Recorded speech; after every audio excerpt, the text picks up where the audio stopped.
आम्ही आलोय आता मावशीच्या माळ्यावरती आणि इकडे झाडावर पण भरपूर आंबे, खाली पण भरपूर आंबे, लयच मज्जा. आणि इकडे सर्वजण एन्जॉय करत आहेत. मामा, चला तर आता आपण शाहू आणि सर्वजण आंबे टिपत आहे. एवढे आंबे पडलेत, भरघोस आंबे. आणि आंब्याच्या झाडावरही भरपूर आंबे आहेत एकदम. आणि भक्ती मजेमध्ये आंबे टिपत आहे. मावशीच्या शेतात छान असे आंबे आहेत आणि मावशीची बहीण आता तोडत आहे आंबे त्यांचे. आणि हाताला लागण्यासारखे एकदम गणपतीच्या आकाराचे आंबे. लागण्याजवळ हा बघा, हा तर आकार गणपतीचाच आहे. खूप आनंदात तोडते. 2-3 थैल्या भरल्या तिने. काय सांगता येत ना, मावशीचे अख्खे आंबे नेते की काय. भरपूर आंबे टिपलेले आहेत. भक्ती आणि शाहू आंबे टिपत आहे आणि माझी मिसेस खात आहे आंबे.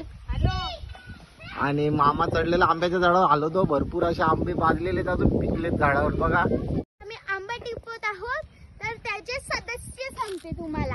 ही आहे माझी मम्मी, हे आहेत माझे बाबा, ते आहेत माझे मामा, ते पण माझे मामा, आणि ती माझी छोटी बहीण. भक्तीच्या मावशीच्या मळ्यामध्ये देखील कढीपत्त्याचं असं मोठं असं झाड आहे आणि भरपूर सारा असा कढीपत्ता आलाय. आपण आता घरी कढीपत्ता घेऊन जातो घरी.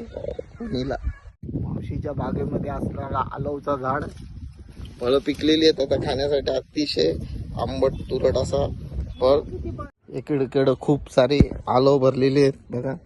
आणि एकीकडं करवंद खूप पिकलेली आहेत.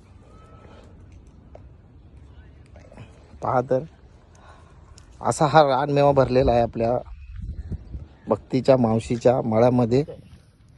माझ्या बहिणीच्या माळावरचे गोड गोड आंबे.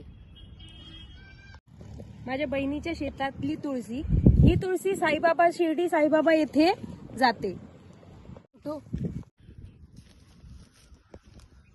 माझ्या बहिणीच्या माळावरचे लोणच्याचे आंबे. माझ्या बहिणीच्या माळावरचा कढीपत्त्याच्या झाडावरचा कढीपत्ता. माझ्या बहिणीच्या माळावरची कड्डूची भाजी पप्पा खुडून घेत आहेत. माझ्या बहिणीच्या माळावरचे आलव, हे आता कच्चे आहेत. आम्ही हे पिकवून नंतर खाणार आहोत. माझ्या बहिणीच्या माळावरचे गोड गोड आंबे.